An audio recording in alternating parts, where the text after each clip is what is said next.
आदाब नाज़रीन, आप देख रहे हैं गुलिस्तान न्यूज। रात के 9:30 बज चुके हैं। अब तक आज का ताज़ा शुमारा लेकर मैं आपका मेज़बान गौहर कुछ आपकी खिदमत में हाजिर। नाज़रीन, आज अब तक प्रोग्राम में हम जहां बात करेंगे सरहद के उस पार, जहां पर पाकिस्तान के साबिक वज़ीर-ए-आज़म और बानी पीटीआई इमरान खान को थोड़ी सी राहत मिली है, उस पर बात करेंगे। उसके साथ साथ ही कुछ अहम खबरें भी आज के इस प्रोग्राम में शामिल करेंगे। लेकिन सबसे पहले बड़ी खबर, पाकिस्तान के साबिक वज़ीर-ए-आज़म और बानी पीटीआई इमरान खान को आज इस्लामाबाद हाई कोर्ट ने तोशाखाना 2 मामले में जमानत दी है और अदालत की जानिब से रिहा करने का हुक्म भी दे दिया गया है।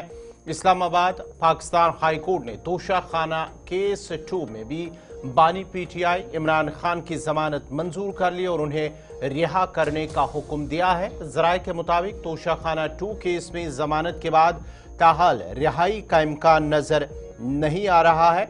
बानी पीटीआई के खिलाफ लाहौर में दर्ज 9 मई के 3 केसेस में जमानत खारिज की गई है। आपको बताते चले, जराये के मुताबिक बानी पीटीआई की रावलपिंडी 9 मई के 14 मुकदमात में जमानत के बावजूद जमानती मुचलक के जमा नहीं करवाए गए हैं और जराये का कहना है कि बानी पीटीआई के खिलाफ रावलपिंडी में 28 सितंबर और 5 अक्टूबर को भी दहशतगर्दी के मुकदमात दर्ज हैं और इस्लामाबाद हाई कोर्ट ने बानी पीटीआई को 10-10 लाख रुपए के मुचलक के जमा कराने का हुक्म दिया और साथ ही उन्हें ट्रायल कोर्ट के सामने भी पेश होने का हुक्म दिया गया है। अदालत ने कहा कि ये सीट की कीमत ज्यादा लगाने की शहादत का मामला है, दबाव का मामला अभी साबित नहीं करना है। ट्रायल के दौरान अदालत से ताउन न किया तो जमानत वापस हो सकती है।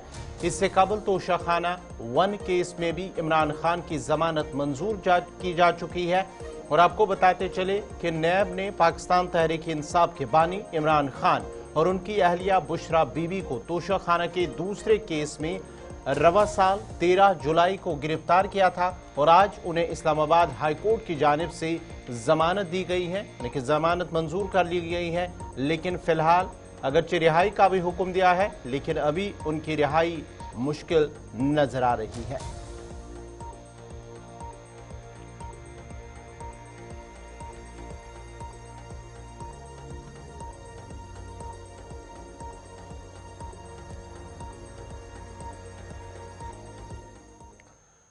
उत्तर प्रदेश की 9 असम्बली सीटों पर आज ज़िमनी इंतखाबात के दौरान मुस्लिम अक्सरियती इलाकों के वोटरों ने इल्जाम आयद करते हुए कहा है कि उन्हें पुलिस की जानिब से वोट डालने से रोका गया है। वोटिंग के दौरान कई वीडियो सोशल मीडिया पर वायरल हुए हैं, जहां वोटरों ने पुलिस पर मुबैना इल्जाम लगाया कि वोटरों को बंदूक के धमकाते हुए नजर आ गए। ये वीडियोस आप देख सकते हैं कि जहां पर यूपी के अंदर मुख्तलिफ इलाकों से जो मुस्लिम अक्सरियती वाले इलाके हैं, वहां पर ये सोशल मीडिया पर और साथ ही साथ अखिलेश यादव की जानिब से भी उन्होंने सोशल मीडिया और दीगर जो सियासी लीडरान हैं हिज़्ब इख्तिलाफ के, उनकी जानिब से ये वीडियोस सोशल मीडिया पर शेयर किए गए हैं और इस वाक़े पर अदमल जाहिर करते हुए समाजवादी पार्टी के सदर और कनूज के रुकन पार्लियामेंट अखिलेश यादव ने इलेक्शन कमीशन से फौरी तौर पर कार्रवाई करने का मुतालबा किया। इससे पहले अखिलेश यादव ने एक्स पर एक और पोस्ट भी की थी, जिसमें उन्होंने कहा कि इब्राहिमपुर में एसएचओ ने खवातीन के साथ बदसलूकी की और उन्हें वोट डालने से रोकने के लिए नाजेबा जुबान का भी इस्तेमाल किया है। उस पर भी उनके खिलाफ फौरी मुअत्तली की जाए। इलेक्शन कमीशन से बाज़ाब्ता तौर पर उन्होंने मुतालबा किया।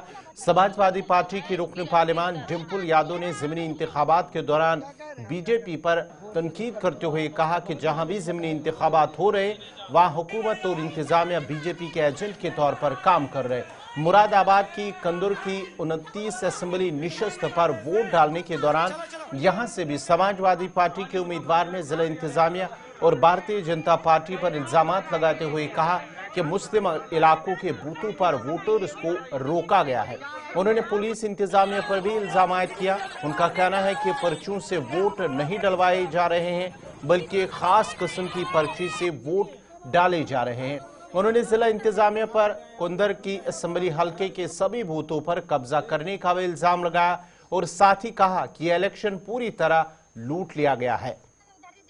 हाजी रिजवान ने कहा कि उनका मुकाबला भारतीय जनता पार्टी के उम्मीदवार से नहीं बल्कि जिला इंतजामिया ही ये चुनाव लड़ा रहा है।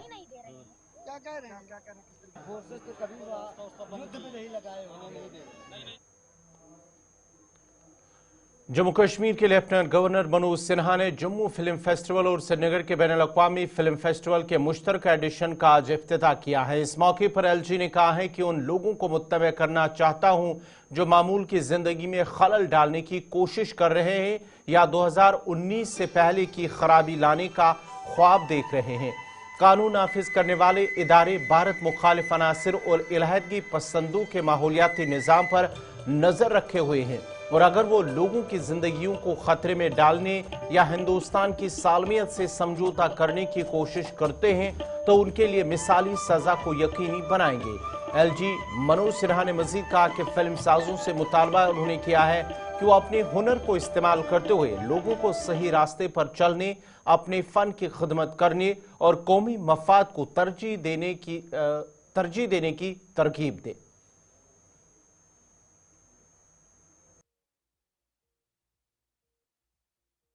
मैं मानता हूं कि पीस, वाइब्रेंट फिल्म कल्चर और इकोनॉमिक प्रॉस्पेरिटी ये तीनों आपस में इंटरकनेक्टेड है और जो लोग इस शांति में खलल पैदा करना चाहते हैं, मैं समझता हूं इस जीवंतता और सामान्य जीवन को बाधित करने की कोशिश करते हैं। फिर से अराजकता का दीवा स्वप्न देखने का काम करते हैं। मुझे लगता है उनको ये ध्यान रखना चाहिए कि लॉ इन्फोर्समेंट एजेंसी ऐसे लोगों पर बराबर नजर रखे हुए हैं और यदि ऐसे तत्वों ने आम लोगों के जीवन को खतरे में डालने या भारत की अखंडता से समझौता करने का जरा सा भी प्रयत्न किया तो जम्मू कश्मीर के नागरिकों को मैं आश्वस्त करना चाहता हूं कि एजेंसी ऐसे तत्वों को जरूर ढूंढेगी और उनके लिए एग्जाम्पलरी पनिशमेंट भी जरूर सुनिश्चित किया जाएगा। कुछ दिनों में मैं एक और ट्रेंड देख रहा हूं, कुछ लोग समाज को धोखा देने और जनता के बीच असंतोष पैदा करने की भी नई कोशिश प्रारंभ कर रहे हैं। संविधान ने सभी को बोलने और अभिव्यक्ति की स्वतंत्रता जरूर दी है। लोगों को उसका प्रयोग करने का पूरा अधिकार भी है, लेकिन संविधान ने देश की एकता अखंडता को ध्यान में रखते हुए कुछ वाजिब और उचित प्रतिबंध भी लगाए हैं।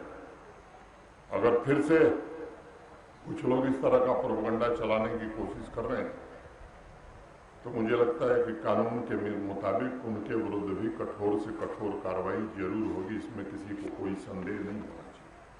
आप सब जानते हैं कि पिछले कुछ वर्षों में देश के भीतर तथा वैश्विक व्यवस्था में हो रहे परिवर्तन की आड़ में कुछ लोग समाज का मनोबल तोड़ने की कोशिश करते हैं। ऐसे लोगों से समाज को भी सावधान रहना चाहिए और फिल्म से जुड़े लोगों से तो मेरा विशेष आग्रह होगा कि आपको भी इस जिम्मेदारी का निर्वहन करना चाहिए। आप कर्तव्य निष्ठा से समाज को इस सही रास्ते पर चलने के लिए प्रेरित करेंगे, इसका मुझे भरोसा है।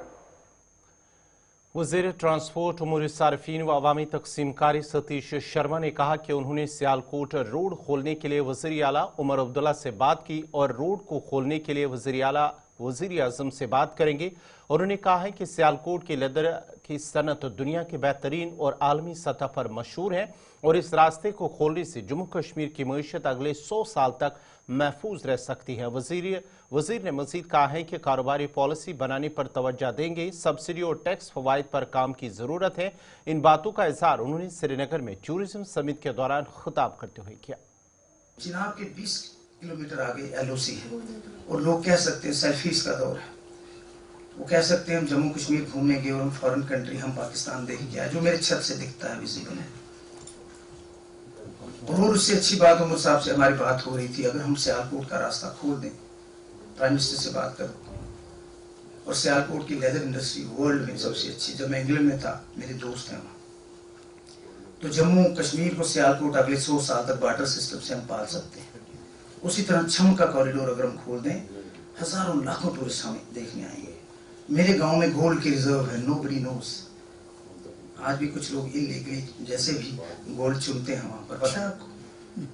फिर वो पाकिस्तान में एंटर हो जाता है मेरे गांव के आगे से आधा किलोमीटर। ऐसी बड़ी सारी चीज़ें हैं, बॉर्डर टूरिज्म।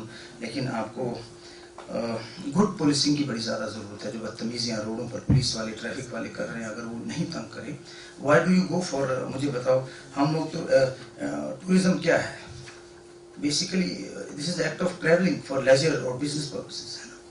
तो आपको अगर एक बार बुरा कोई चीज़ मिल जाए तो आप दोबारा वहाँ जाना नहीं चाहेंगे। ये बिल्कुल बड़ी अच्छी बात बोली कि रिपीट, जैसे सुगामी साहब ने बोली कि रिपीट टूरिज्म। आजकल ऐसा दौर है, मैं 15 आईफोन है 16 नहीं लूँगा। हर महीने हम दीवारों का रंग बदलते हैं, कपड़ों का रंग, वैसे ही टूरिज्म से है। मैं 60s और 70s के दौर के कश्मीर से बहुत प्यार करता हूँ, लेकिन वो मिल नहीं रहा। हम कोशिश करेंगे हेरिटेज टूरिज्म ये सारा इसको अच्छा बनाएं और सेंसिटाइज करें, और सख्ती ज़रूरी है। उनको थोड़ा सा बेसिक एटिकेट्स बहुत ज़रूरी है। थाईलैंड, सिंगापुर, पता नहीं लोग जाते हैं, कहते हैं कुछ टूट गया तो हमें पता नहीं कितने लाख का जुर्माना हो। हमने सुना है क्या, I've never been to those places। Tourism circuit बन जाए हमारे वैष्णो देवी से, यही टूरिस्ट 1 करोड़ श्रीनगर में आए ट्रेन के हवाले से, रोड के हवाले से। ये सारी पॉलिटिकल विल की बात साहब ने की, बहुत अच्छी बात लगी। तो मैं आपको बताऊं, you are in safe hands. Member assembly Ramban advocate Arjun Singh Raju ने कहा है कि जम्मू कश्मीर में ब्यूरोक्रेसी ने पूरा निज़ाम तबाह कर दिया है, जबकि अफसरशाही ने एक ऐसा निज़ाम बनाया है कि जैसे वो जम्मू कश्मीर के मालिक व हाकिम है। उन्होंने कहा कि इस निज़ाम को बहुत जल्द ख़त्म किया जाएगा। ऑफिशियल्स को मैंने कहा ना, मैं किसी इंडिविजुअल को मैं पिन पॉइंट नहीं करूंगा, बट एक पूरा सेटअप ऐसा बना हुआ था, एक इकोसिस्टम तैयार ऐसा हो गया था पिछले 5-6 साल में, ब्यूरोक्रेटिक इकोसिस्टम, जहां पर अफसर को लगता था कि मैं यहाँ का हाकिम हूँ। मेरे में उनको एक, देखिए ना, जब हुकूमत कोई थी नहीं, मन मर्जियाँ चल रही थी। किसी आप देखेंगे ब्यूरोक्रेटों ने, IAS अफसरों ने 3-3, 4-4 कोठियाँ मिनिस्टरों की बैठे हुए हैं, अभी तक नहीं निकल रहे हैं। कोई किसी ने कहीं कुछ किया है, किसी का पोस्टिंग कहीं है, तो एक IAS की जो है लॉबी जो है इस तरीके से हावी हो चुकी है जम्मू कश्मीर पे। अभी तक उनको जो है वो हैंगओवर जो है ना, वो 2019 के बाद का हैंगओवर जो है उनको नहीं निकल रहा है। और वही गलत रिपोर्टें भी दिल्ली में ये कर रहे हैं कि जनाब यहाँ बिल्कुल ख़राब है, हमारे पास ही रखी पावर। लेकिन मैं आपको यकीन दिलाता हूँ, और उन अफसरान को भी एक मेरा रिक्वेस्ट भी है और एक हिदायत भी है कि मेहरबानी करके जनता के जज्बातों के साथ खेलिए मत। जनता का मैंडेट है, उसकी रिस्पेक्ट कीजिए और इनकी जो है सेवा कीजिए। ये ज़्यादा देर तक ये सिस्टम चलेगा नहीं, और अगर कोई चलाने की कोशिश करेगा तो उसका नतीजा भी ठीक नहीं होगा। जम्मू डेवलपमेंट अथॉरिटी की जानिब से आज जम्मू के माइग्रेंट कैंप मुच्छी इलाके में इंहदामी मुहिम अमल में लाई गई हैं, जिस दौरान 2 दर्जन से ज्यादा गैर कानूनी तौर पर तामीर किए गए दुकानों और दीगर तामीराती ढांचों को मुनहदिम किया गया। इस मौके पर मुतासरी ने कहा कि JDA की जानिब से उन्हें कोई न ही नोटिस मिला है और न ही उन्हें कभी इस हवाले से कहा गया है, जबकि वो गुज़िश्ता 30 से 35 सालों से यहाँ दुकान और अपना कारोबार चला रहे और आज उन्हें रोजगार से महरूम कर दिया गया है। उन्होंने सरकार से अपील की है कि वो इस मामले में मुदाखलत करे ताकि उन्हें मजीद मुश्किलात का सामना ना करना पड़े। सर, जो एनरोचमेंट हुआ JMC की तरफ से, ये तो संभव ही नहीं था। ये तो हम एक्सपेक्ट ही नहीं कर सकते थे कि ऐसा होगा हमारे साथ, कश्मीरी पंडित्स के साथ ऐसा होगा। जो ये दुकान है, ये मेरे बड़े भाई की है। ये 32 साल से हमें दुकानदारी कर रहा है, 32 साल से इसने अपना थड़ा यहाँ पे खड़ा किया था। बट आज बीजेपी की वजह से, बीजेपी गवर्नमेंट की वजह से ऐसा देखना पड़ रहा है, ऐसे दिन देखने पड़ रहे हैं कश्मीरी पंडित्स को। कश्मीरी पंडित कश्मीर में भी खजल था, जम्मू में भी खजल हो रहा है। ये पता नहीं कि कब तक कश्मीरी पंडित खजल रहेगा, कश्मीरी पंडित को कब घर वापसी होगी, कब कश्मीरी पंडित अपनी जगह सेट होगा, कब कश्मीरी पंडित अपने पाँव पे खड़े होगा। कश्मीरी पंडित ने बहुत स्ट्रगल किया अभी तक, अब और कर भी रहा है, बट आगे पता नहीं आगे क्या कर सकता है कश्मीरी। बोला है शटल वटल इसके नीचे ही हो गए, ना फोन किया किसी ने ना कुछ, इसके नीचे सारा नुकसान हो गया। क्या करें, यही सारा था मेरे को। घर वाला भी गया, घर वाले की डेथ हो गया, अभी साल नहीं हो गया। खाली ये मर रहे चंदी 6000, इसी पे गुजारा चल रहा था मेरा। अब क्या कर सकती हूँ, क्या करूँ, कुछ सहारा नहीं है। इसकी सारा शटल वटल सब कुछ उसने बनाया था, ऐसे तैसे करके। किरान की दुकान था ये। तो कुछ बताया नहीं? कुछ नहीं, कुछ बताया ही नहीं, पता ही नहीं लगा। अब क्या कह रहे हैं? अब क्या, दुकान मिलना चाहिए, क्या करेंगे। सहारा इसके सिवा है मेरे को कुछ सहारा? कुछ भी नहीं है। अभी बेटा छोटा है, पढ़ रहा है। दुकान मिलना चाहिए। अब क्या करेंगे? ये जो दुकानें तोड़ी गई हैं, इसमें से आपकी भी दुकान है? ये है ना, हमारी दुकान है। 32 साल से हम दुकानदारी कर रहे हैं। 32 ईयर्स। हमारा ज़्यादा बड़ा दुकान नहीं था, हम रोजी दूध और सब्जी कमाते थे। और इन्होंने आज ये बड़ी दुकान नहीं है, ये 6 बाय 6 दुकान है, 6 बस ये आपके सामने। वो सब हमारा बिक रहा है। वो यार एजुकेटेड, हम वो नहीं है, हमारे को सहारा नहीं मिला, हमारी माइग्रेशन होगी और हमें कुछ न कुछ खाने के लिए बनाना। हम रोहिंग्या होते तो हमारा पक्का दुकान हो जाता। दुकानें क्यों तोड़ी? ये गवर्नमेंट ने न बोला न कुछ, कोई वो हमारे को ये नहीं नोटिस दिया पहले? कोई नोटिस नहीं दी, वर्बली बोला गया? कुछ नहीं। ये आपके सामने। तो अब क्या कह रहे हैं? आपको जगह हमारे को किसी जगह कहीं भी हमारे यहीं पे हमारे को इसी जगह जहाँ हमने बचपन गुजारा है 32 साल, हमारे को इसी जगह एडजस्ट करो। दुख हाँ बस, बाकी कुछ नहीं। जो ये लैंड थी ये रिलीफ डिपार्टमेंट की थी। फिर रिलीफ डिपार्टमेंट ने आज से 8-10-12 साल पहले हैंड ओवर JDA को की हमें यहाँ पे लैंड रहने के लिए। उसके बाद हर किसी जहाँ पे कश्मीरी पंडित विस्थापित रह रहे हैं वहाँ पे एक शॉपिंग कॉम्प्लेक्स बनाया है। तो यहाँ पे भी गवर्नमेंट को चाहिए था शॉपिंग कॉम्प्लेक्स बनाना जहाँ पे हमारी माताएं बहनें जाती। ठीक है, अगर ये बेचारे यहाँ 35 साल से रह रहे हैं, दुकानें चला रहे हैं, अपने रोजी रोटी कमा रहे हैं, तो हम भी उसी की दुकानों पे जाते थे, खाते पीते थे अच्छे से, यार ठीक है। लेकिन आज इनको ऐसा हुआ कि हिंदू की दुकान तोड़नी इनको पड़ी, जैसे यहाँ मंदिरों को तोड़ा। अब रोंगिया इन्होंने बसाए, रोंगियों को कोई सुध नहीं लेता है। ठीक है, बोलते हैं नहीं जी उनको बिठाया है, कौन जाता है उनको वहाँ पे?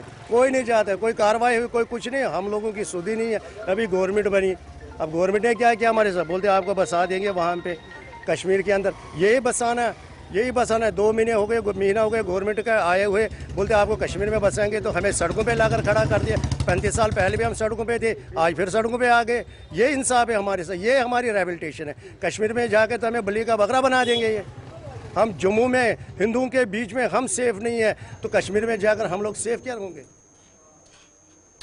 वज़ीर आला उमर अब्दुल्ला के मुशीर नासिर असलम वानी ने PDP पर शदीद तनकीद करते हुए कहा है कि PDP लोगों को गलत रास्ता दिखाना चाहती है। नासिर असलम वानी ने कहा है कि अगर 2014 में PDP ने BJP का साथ न दिया होता तो न ही जम्मू कश्मीर से दफ़ा 370 और 35A की मनसूखी होती और न ही जम्मू कश्मीर की तबाही होती।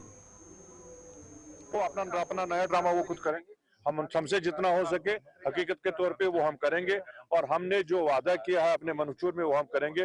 इन्होंने यही 2008 में भी किया, इन्होंने 2010 में भी किया, फिर इनके गले 2016 में पीड़ा। ये लोगों को गलत जो है राह पे डालना चाहते हैं, हमेशा लोगों के जहनों में इख्तिलाफ डालना चाहते हैं। इन्होंने तकरीबकारी का पहले भी साथ दिया है, आज भी सियासी तकरीबकारी करने के लिए तैयार है। और इनको कभी ये जहन में बात नहीं आई कि लोग कैसे तरक्की कर सके, कैसे आबाद हो सके। मुश्किल से गवर्नमेंट को 1 महीना हुआ है, इनको हजम नहीं होता है। इन्होंने अपनी तबाही नहीं देखी। उन्होंने अगर 2014 में इन्होंने BJP का साथ नहीं दिया होता तो आज न हमारा 370 गया होता और न हमारी यहाँ 335 से गया होगा, और न हमने 10 साल की तबाही देखी होती। अपने गिरेबान में देखें, उनके लीडरों को भी मैं देता हूँ होश की दवा करें, लोग उनको कभी माफ नहीं करें।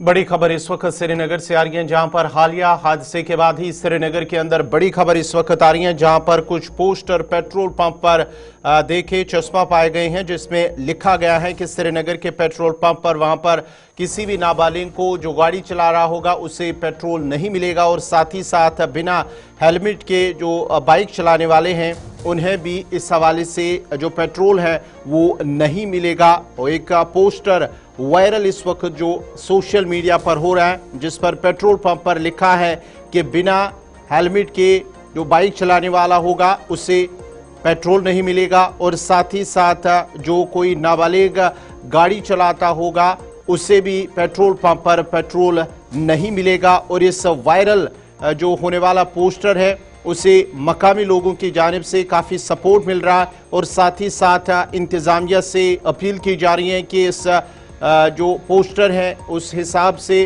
वो इसे अमलाए ज़मीनी सतह पर, ताकि लोग सड़क हादसा जो जिस तरह से हो रहे हैं, जिस तरह से लोगों की जान चली जाती है, ज़ख्मी होते हैं, उन हादसों को रोका जाए, उन पर काबू पाया जा सके, ताकि जो हालिया हमने देखा है कि जो टैंकपुरा सड़क हादसा जिसमें 2 नाबालिग बच्चों की जान चली गई है, जहां पर 1 जख्मी हुआ था, उसके बाद ही अगरचे ट्रैफिक हुकाम की जानिब से मुख्तलिफ इलाकों के अंदर यानी कि कश्मीर सूबे के अंदर मुख्तलिफ मकामात पर हर रोज नाके चेकिंग की जा रही है और साथ ही साथ कई लाख रुपए जुर्माना भी हुआ है जो ट्रैफिक कवानीन की खिलाफ वर्जी कर रहे थे ड्राइवर, गाड़ी चलाने वाले या बाइक चलाने वाली, जिसके बाद ही लोगों की जानिब से भी उस इकदाम की भी सराहना की गई है और जो ट्रैफिक हुकाम है उन्हें कहा गया है कि जो इकदामात है वो ज़मीनी सतह पर सख्त होने चाहिए ताकि इन सड़क हादसों को रोका जाए, कंट्रोल किया जाए। जिसके बाद ही तालीमी इदारों के अंदर भी जो नाबालिग अगर कोई बाइक, स्कूटी या दीगर गाड़ी चलाता उसे भी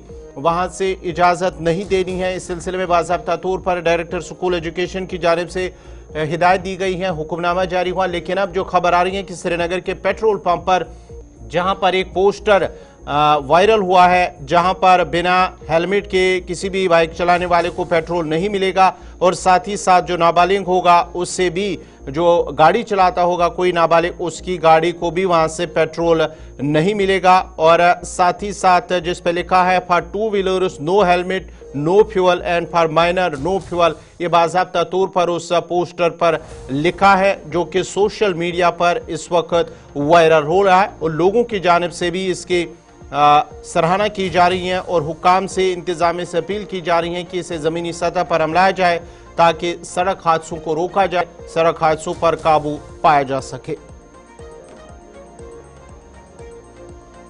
आपका दोबारा खैर मकदम है। मेंबर असम्बली वाकुरा कीरी इरफान हफीज लोन ने टाउन हाल टंगमर्ग में मुख्तलिफ महकमों के अफसरान के साथ कामकाज के हवाले से जायजा मीटिंग ली है। इस मीटिंग में अफसरान के अलावा मुख्तलिफ इलाकों के अवामी नुमाइंदों ने भी शिरकत की। मीटिंग में अवामी मसाइल को लेकर मुतल्लिका अफसरान से मौके पर ही जवाब तलब किया गया है और मुख्तलिफ मसाइल को मौके पर ही हल किया गया।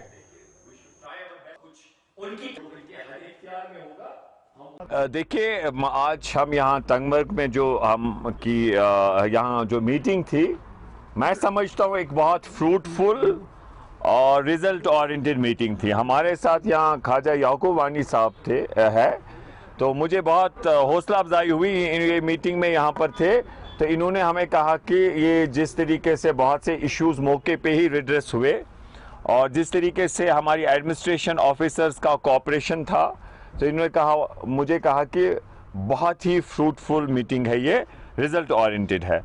तो हम यही आपसे कहना चाहेंगे, इंशाल्लाह हमारा मुद्दा मकसद इन मीटिंग्स का जो ये है, हम कोशिश करते बहुत कम समय इन मीटिंग्स में वक़फ़ हो क्योंकि हमारे ऑफिशियल्स के बहुत सारे और भी काम होते हैं, वो भी आवाम के मुफाद में है।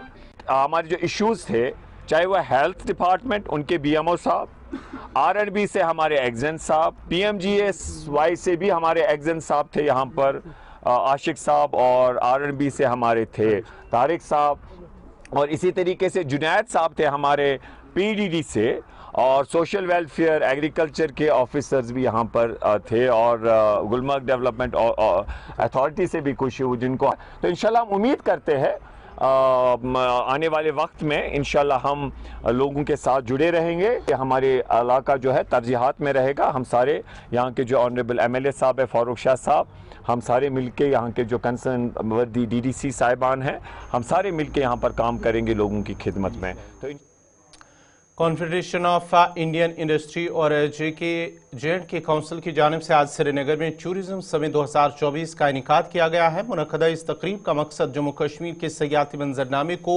नई शक्ल देना और इस खत्ते को एक आला आलमी मकाम तक पहुँचाना ताकि बैरून ममालिक से ज़्यादा सयाह जम्मू कश्मीर का रुख कर सके। तकरीब में वज़ीर आला के मशीर नासिर असलमानी ने इस तकरीब में बतौर मेहमान खुसूसी शिरकत की थी, जबकि काबिनी वजीर सतीश शर्मा और MLA गुलमर्ग फारूक शाह ने बतौर मेहमान ज़ीवकार शिरकत की। तकरीब में सयाती शोबे से वाबस्ता अफराद के अलावा दीगर स्टेक होल्डर्स भी मौजूद रहे। जब मिस्टर ललित सूरी ने खरीदा तो मैं अपने साथ दिया। I am really grateful to each one of you. इधर मेंबर असम्बली गुलमर्ग फारूक अहमद शाह ने कहा है कि जम्मू कश्मीर में जो भी सियाती मकामात हैं उन्हें मजीद खूबसूरत और जाज़ब नज़र बनाने के लिए डेवलप करना मौजूदा हुकूमत का मिशन है ताकि सनत से वाबस्ता लोगों को ज़्यादा से ज़्यादा फ़ायदा मिले। उन्होंने मजीद कहा है कि आने वाले 5 सालों के दौरान लोगों के साथ किए गए वादों को अमली जामा पहनाया जाएगा। इन बातों का इजहार उन्होंने गुलिस्तान न्यूज़ नुमाइंदा इमरान नायकू से बात करते हुए किया। तो हर एक जो भी टूरिस्ट प्लेस है that should be developed as per the master plan. हर एक टूरिस्ट प्लेस का मास्टर प्लान होना चाहिए, उसी हिसाब से जाना हो। मैं आपको ये बताऊंगा कि फ्रांस में एक टूरिस्ट रिजॉर्ट है La Plagne. The resort has 148 cable car, the resort has 25,000 bed capacity, लेकिन दिखता नहीं है कुछ। It is so well planned. इसी तरह से गुलमर्ग को भी डेवलप करने की ज़रूरत है, इसी तरह से पहलगाम को भी डेवलप जो है ओवरऑल जो भी आज तक हुआ है वो हुआ है। बट नाउ जो भी ये अच्छी तरह डेवलप होनी चाहिए इन ए प्लान्ड मैनर। हमारे जो चीफ मिनिस्टर साहब हैं वो बड़े कोशां हैं कि टूरिज़्म इंडस्ट्री को हम बूस्ट दें। टूरिज़्म इंडस्ट्री में जो भी कुछ करना होगा वो करें। इसी तरह से horticulture industry, handicrafts, power sector, ये हमारे प्रायोरिटी। पहले तो हमारी ये कोशिश होगी, अब यहाँ पर जो है गवर्नमेंट पॉलिटिकल गवर्नमेंट वालों के बाद आई, हमारी कोशिश होगी जो भी टूरिस्ट रिजॉर्ट्स हैं यहाँ STPs होने चाहिए, garbage disposal on scientific lines. इसी तरह से जो डेवलपमेंट होगी वो भी एज पर मास्टर प्लान, जो भी अब नई डेवलपमेंट करनी है। Yes there are concern. देखिए हमारे जो है ग्लेशियर्स मेल्ट हो रहे हैं, एनवायरमेंटल इम्बैलेंस है, ये इन चीज़ों को मद्देनजर रखते हैं हमें बहुत कुछ करने की ज़रूरत है। एंड इंशाल्लाह आप ये देखिए 5 साल में इंशाल्लाह बहुत कुछ हम करेंगे इंशाल्लाह, सो दैट वी विल। जो हमारी आज कॉन्फ्रेंस थी सस्टेनेबल और रिस्पॉन्सिबल टूरिज्म पर, हम इन प्रैक्टिस को इम्प्लीमेंट करेंगे इंशाल्लाह। अवेयरनेस की ज़रूरत है। देखिए जो भी हमारे स्टेक होल्डर्स हैं, चाहे वो टैक्सी वाला है, चाहे हाउस बोट वाला है, शिकारा वाला है, होटलियर है, रेस्टोरेंट वाला है, एवरी टूर ऑपरेटर है, they have to be involve. Awareness की बहुत ज़रूरत है, लोगों को आगाही देनी है कि क्या करने की ज़रूरत है। Because if we have to save this place we have to think on the lines of sustainable and responsible tourism and we have to adopt eco tourism practices. एक ही महीना हो गया, अभी इंशाल्लाह 5 साल हैं। हमने जो वादे दिए हैं लोग, हमारे डायनेमिक चीफ मिनिस्टर साहब ने, हमारे कायद ने, इंशाल्लाह हम उसके बैक एंड सपोर्ट पर एंटायर टीम एंड सारी टीम जो ये कोशिश कर रही है कि लोगों के साथ हमने वादे किए हैं, जो भी हमारा इंतखाबी मंशूर है उसको हम इंशाल्लाह इन लेटर एंड स्पिरिट जो है इम्प्लीमेंट करेंगे। लोगों से मैं ये गुजारिश करता हूँ लोग सब्र करें। इंशाल्लाह एवरीथिंग जो भी हमने हमारी पार्टी ने इलेक्शन मैनिफेस्टो दिया है उसको हम इन लेटर एंड स्पिरिट इम्प्लीमेंट करेंगे और लोगों को जो उम्मीदें हमसे वाबस्ता हमारी गवर्नमेंट से, इंशाल्लाह ज़रूर हम उनके जो है उम्मीदों को पर उतरेंगे। इंशाल्लाह जो उनकी उम्मीदें हैं उनको पूरा करेंगे और we will ensure prosperous and जो है हैप्पी जम्मू एंड कश्मीर। और लोग सिर्फ इत्मीनान रखें, सब्र रखें। फारूक शाह साहब हमारे साथ थे, बात कर रहे थे टूरिज्म समिट पर। डोडा में आज शाम सड़क के एक हादसे में एक शख्स की मौत जबकि 8 दीगर जख्मी हो गए हैं। डोडा जिला के असर इलाके में एक इको कार हादसे का शिकार हो गई जिसके नतीजे में एक शख्स की मौत हो गई और 8 दीगर जख्मी हो गए। हादसे की इत्तला मिलने के बाद ही मकामी लोग और पुलिस मौके पर पहुंचे, जिसके बाद ही सभी जख्मियों को फौरी तौर पर पहले कम्युनिटी हेल्थ सेंटर असर ले जाया गया, जहां इब्तदाई इलाज मुआलजे के बाद जख्मियों को मजीद और जदीद इलाज के लिए गवर्नमेंट मेडिकल कॉलेज डोडा रेफर किया गया। पुलिस ने केस दर्ज करके तहकीकात शुरू कर दी है। मेरा नाम अशोक कुमार है, मैं खलैनी का रहने वाला हूं। तो अभी एक बड़ी दुखद दुर्घटना जो असर एरिया में बब्बू एक गांव पड़ता है, उस एरिया से एक बड़ी दुखद खबर जो आई है, जिसमें एक दुर्घटना जो हुई है, वहां पे एक गाड़ी जो है वहां पे एक्सीडेंट हुई है और उसमें बताया जा रहा है कि एक व्यक्ति जो है वो ऑन स्पॉट वहां पे डेथ हो गई उसकी और 5 से 6 लोग जो उसमें इंजर्ड है। तो जैसे हमें ये खबर वहां पे लगी तो हम वहां से फौरन जो है वहां से कुछ हमारे स्थानीय लोग और यहाँ डोडा के भी कुछ व्यक्ति जो यहाँ के स्थानीय लोग जो है, हम फौरन जो है GMC डोडा में यहाँ पे आए। और जब हम यहाँ पे आए तो यहाँ पे हमने देखा कि 5 से 6 लोग जो है इंजर्ड हालत में जो उनको यहाँ पे हॉस्पिटल में जो भर्ती किया गया है और उनका पूरा यहाँ पे जो है एक इलाज चल रहा है। जी, ये जिस व्यक्ति की जो मौत वहां पे हुई है ये वहीं के जटार गांव का रहने वाला व्यक्ति था और इसकी उम्र मेरे हिसाब से 27, 28 या 29 साल इसके लगभग इस उम्र के व्यक्ति थे, जिनकी वहां पे मौके पे जो है मौत हो गई है। और बाकी के लोग जो जख्मी हैं वो अभी यहाँ पे जीएमसी डोडा में हैं। उनका प्रॉपर इलाज जो यहाँ पे चल रहा है, उनका सीटी स्कैन, अल्ट्रासाउंड एग्जामिनेशन जो चल रहा है।